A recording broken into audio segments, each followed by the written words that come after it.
from Country Diggers here.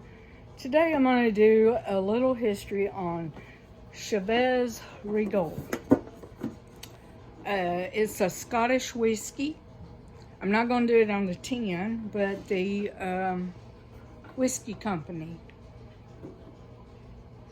But I'm going to be reading from Things You Didn't Know About Chivas Regal. And it's from Thrillist.com by Alex Fran. Article was published in 2016. So stay tuned. Things you didn't know about Chivas Regal. Even if you love Scotch, it can be a mysterious thing, full of multi-symbolic names from the Highlands, and origin stories more complicated than any superhero, except the one who was bitten by a radioactive Scotch bottle. I don't know that one. But even if you don't know your Johnny Walkers from your Lagavulins, you know Chivas Regal. It's one of the world's most popular scotches. Its gilded labels as easily recognized as the name. But did you know it has roots that date back to Queen Victoria? Or that those roots found their way into the Rat Pack? Peep the things you didn't know about Chivas Regal until now. It's blended malt, but that doesn't mean it's cheap. A lot of fans of Scotch crotchery grandpas claim that the only quality stuff is single malt and tend to look down on blended Scotch. But the obsession with single malts is relatively recent, and the mass majority of Scotch sold worldwide is blended. Chivas Regal is one of those blended Scotches, and just because it doesn't mean it's low quality or cheap. Even the 12-year-old, the youngest bottle, will set you back around $50. The Chivas brothers started out as grocers. Before they started blending and selling Scotch, the Chivas brothers had a grocery in Aberdeen, Scotland. The shop opened in 1801, and they wouldn't start producing whiskey for almost 50 years. They sold rum, brandy, whiskey, and foodstuffs to the masses. And even more importantly, they earned a royal warrant to serve Queen Victoria. Chivas products, including French brandies and Caribbean rum, were so well regarded that they were responsible for providing goods to Queen Victoria upon her first visit to Scotland in 1842.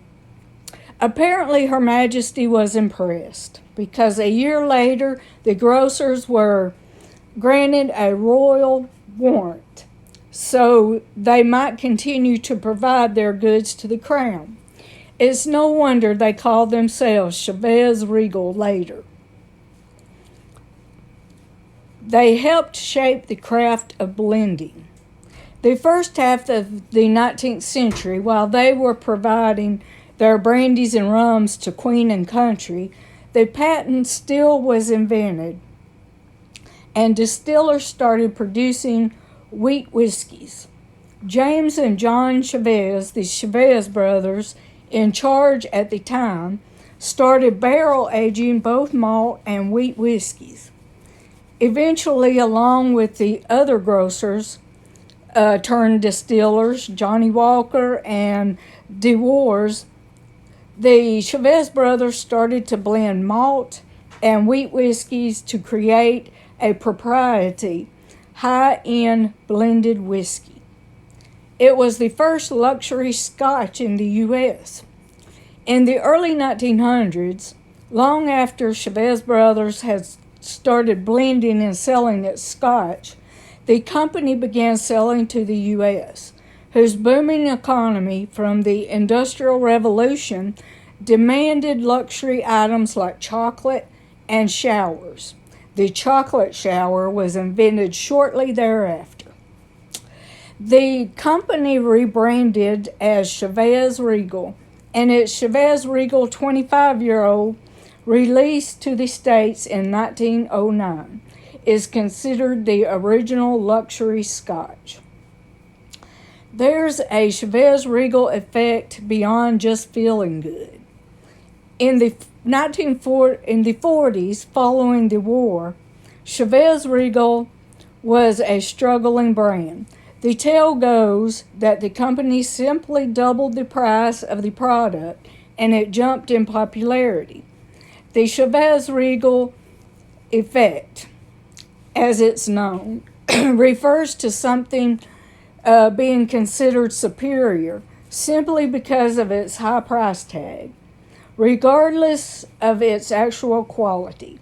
It's generally reserved for higher education, oddly enough, and while more expensive colleges are often better regarded, the origin of the phrase is probably unfair. In 1949, Seagram's, one of the largest liquor companies in the world, bought Chivas Regal and launched a massive advertising campaign that probably helped more than the increased price. It's made in the oldest continuously operating distillery in Scotland. With the added revenue and distribution of being owned by Seagram's, Chivas Regal managed to purchase the Strathisla, Strathisla, the oldest operating distillery in Scotland. The single malt used in Chivas Regal's blend is made there. Frank Sinatra loved it, though not as much as he loved Jack Daniels. It seems Seagram's marketing worked well, as Chivas caught on with the 50s hip crowd. While Sinatra may not have been a big fan of Chivas as he was of Jack Daniels, after all, he was buried with a bottle of Tennessee whiskey. I didn't know that. He and the rest of the Rat Pack regularly drank it. Chivas Regal was the scotch requested backstage when Sinatra was performing in the 50s. Much later in his career, Chivas Regal even sponsored his 1990 Diamond Jubilee tour. Excuse me. Sorry. Hunter S. Thompson was an even bigger fan. While Sinatra always enjoyed a bottle of it backstage, famous gonzo journalist and brilliant maniac Hunter S. Thompson apparently needed a bottle of it just to start his morning's work. Morning being relative, as he rose at 3 p.m. each day. Excuse me. Some marijuana, coffee, Dunhill cigarettes, and of course a veritable amount of cocaine. It's odd that Chivas Regal never sponsored him or worked his routine into its marketing. He also enjoyed it poured over shaved ice like a Scotch snow cone. It's now owned by Pernod Ricard. Seagram's went defunct in 2000, and its products were picked up by a variety of companies. Pernod Ricard managed to acquire Chivas Regal because it just makes sense that a French liquor company known primarily for its abstinence should own a Scotch whiskey company. But hey, whatever gets the Scotch into our snow cones. So, hope y'all enjoyed that. That was all of the article. Hope y'all enjoyed that, and see you back soon. Bye.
Alright, y'all, we have got a mail call from Adventures with Swifty.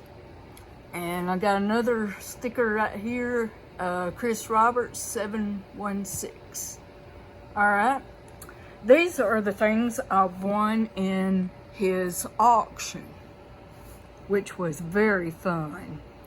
Okay, I got buttons.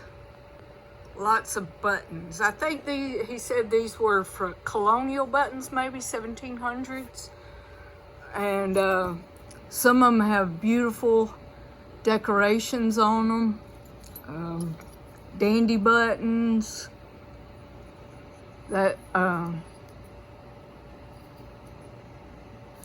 Yeah, dandy buttons, and let's see. Where's that other one that I could see good? Right here.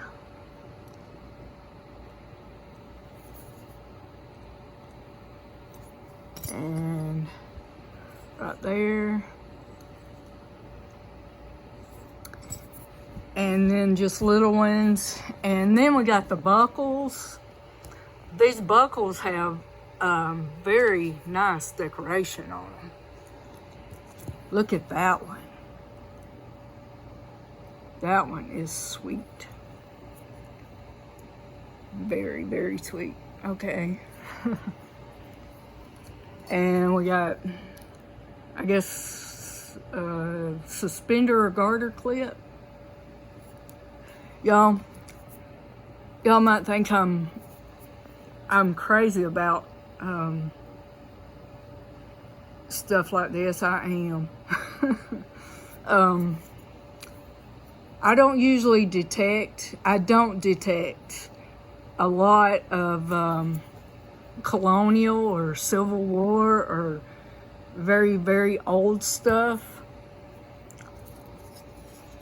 So it's just amazing to have this, to hold this history right here in your hand. Even if you didn't dig it yourself, it's just amazing to have it, holding it in your hand like that. History. And let's see what got. That one. That one. That one's got some decoration on it, a little bit. And this one, I don't exactly know what that is, but either it's a buckle or a brooch or something, I guess. But it's got some writing. I think it's got some writing on it. but I don't know what it says. I'd have to get the magnifying glass. And this one right here. And then where's that? Oh yeah, that one. Either suspender. That's a suspender, I guess. I don't know. But just holding that history in your hands is something, you know. And then we got the cars, which I like too. Got the big truck. This one I don't think come with the wagon, although it could have, I guess. I put it on there. The dump truck, the ambulance, or the Ghostbuster car. Got the a bus, I guess a bus, some kind of bus. This little bitty car. I like the little bitty cars. It says Circuit City. And this one, this one's neat. And then we got the police car. I have never dug a police car. Now, I bought a couple of police cars, but I've never dug one before. But I like the police cars. All right. Well, that's it. Thank you, Swifty. The auction was fun. And we're going to do another one too soon, maybe. I don't know. But it was fun. All right, y'all. See you back soon. Bye.